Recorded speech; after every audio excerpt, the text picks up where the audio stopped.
Assalamualaikum warahmatullahi wabarakatuh. Perkenalkan, nama saya Saskia Nur Aila dengan NIM 2413040010 dari Program Studi Pendidikan Guru Sekolah Dasar Universitas Trilogi.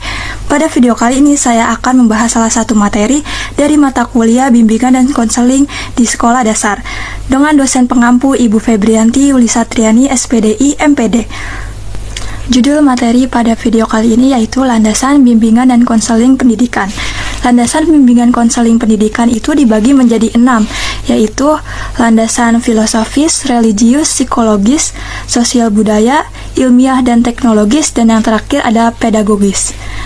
Landasan yang pertama yaitu ada landasan filosofis. Landasan filosofis itu seperti akar pohon untuk bimbingan dan konseling di sekolah. Akar ini nggak kelihatan di permukaan, tetapi dia yang bikin pohonnya jadi kuat dan tumbuh dengan benar. Filosofi itu kayak pandangan dasar kita tentang manusia dan hidup. Nah, dalam bimbingan dan konseling, pandangan dasar ini penting banget buat kita sebagai konselor memahami murid kita sendiri, menentukan tujuan dan menilai kinerja kita. Contohnya itu ada guru BK nggak pernah ngejudge murid yang nilainya jelek di satu mata pelajaran. Justru guru BK akan berusaha cari tahu sebenarnya siswa tersebut itu pintar di bidang apa sih. Lalu guru BK bantu murid itu buat ngembangin bakatnya, misal di bidang seni ataupun olahraga. Landasan yang kedua itu ada landasan religius.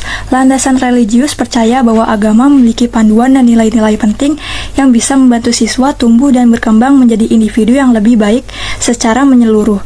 Peserta didik tidak hanya pintar secara akademik, tetapi juga baik secara moral dan spiritual. Contohnya itu ada seorang siswa seringkali berbohong. Konselor dapat menggunakan landasan religius untuk mendorong siswa agar memahami pentingnya kejujuran sebagai bagian dari perintah agama. Landasan yang ketiga yaitu landasan psikologis.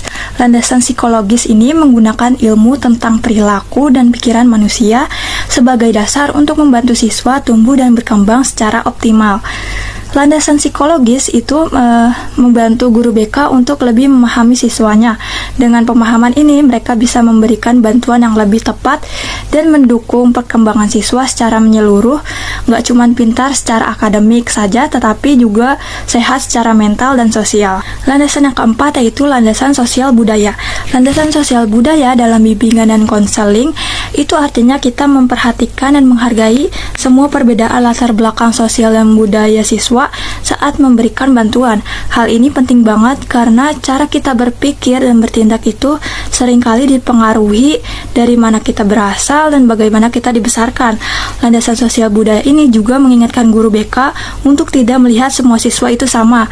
Mereka punya latar belakang sosial budaya masing-masing yang perlu dipahami dan dihormati. Landasan yang kelima yaitu ada landasan ilmiah dan teknologis. Di zaman sekarang, ilmu pengetahuan itu terus berkembang dan teknologi semakin canggih. Nah, dalam membantu siswa, guru BK juga perlu mengikuti perkembangan ini biar cara kerjanya semakin efektif dan sesuai dengan kebutuhan zaman. Inilah yang disebut dengan landasan ilmiah dan teknologis. Contohnya itu kegiatan konseling bisa dilakukan secara daring melalui video call ataupun chat jika siswa tidak bisa bertemu langsung dengan konselor. Ada juga aplikasi atau platform yang menyediakan fitur untuk mencatat perkembangan sesi konseling secara aman. Landasan yang terakhir yaitu ada landasan pedagogis. Pedagogis adalah ilmu tentang cara mendidik dan mengajar. Dalam bimbingan dan konseling, landasan pedagogis ini menggunakan prinsip-prinsip pendidikan sebagai dasar untuk membantu siswa tumbuh dan berkembang secara utuh.